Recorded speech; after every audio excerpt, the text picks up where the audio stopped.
The question of what's in a name is one that I think everyone can answer differently, and everyone feels a different importance for their own first, middle, and last name. To me, not only is it an identity, but it's also a time capsule for my family's history.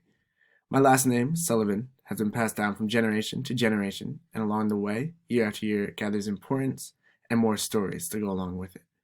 Unfortunately, I was never able to meet my grandfather, but I still feel a special bond through our surname. My last name being Sullivan, as many of you may know, is of the Irish origin.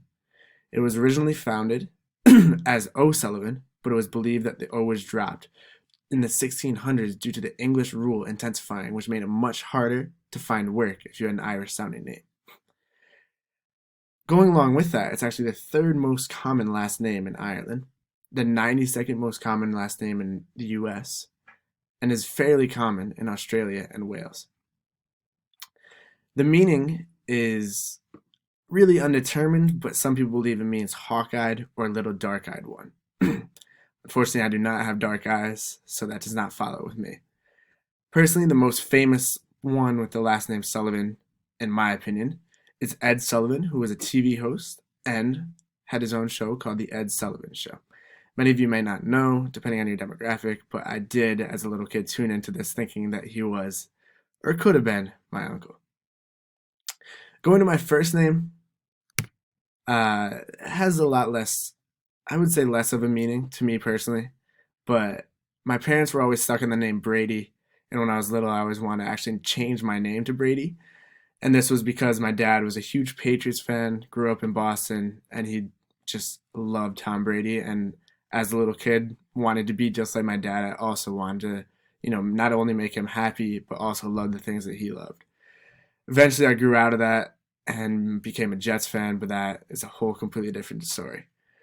So how I got my first name, Connor, spelled Connor, I feel that's the most common way to spell it, but I do come across some people who have the ER or the one N. But how I got my first name was because of my brother, who actually met this little boy when they were on vacation when he was about 2 or 3 years old in Virginia Beach, and his name was Connor.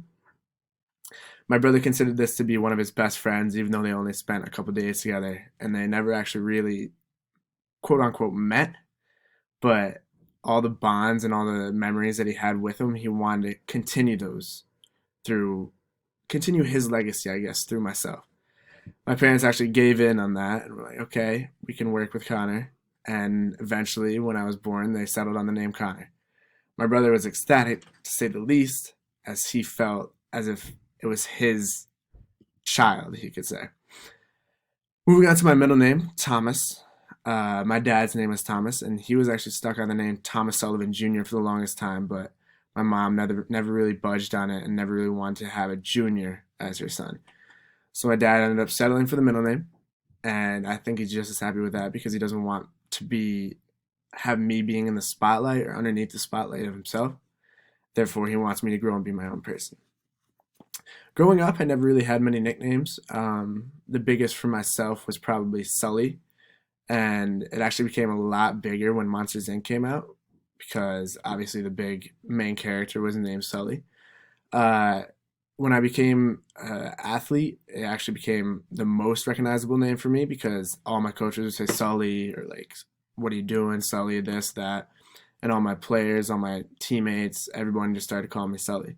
If I wasn't being called Sully, I knew something was wrong and I was probably not doing the right thing.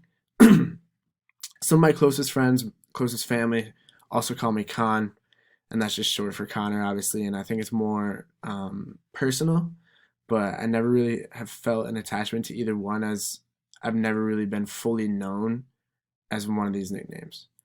Uh, I'm excited and happy to find out about what my name really means, and I'm also excited to find out what your name means. But like I said, not only to me is it a identity, but it is a time capsule for my family's history. And eventually I want to pass that name down, gain more stories, gain more importance, and eventually learn more about where my name really came from. Thank you.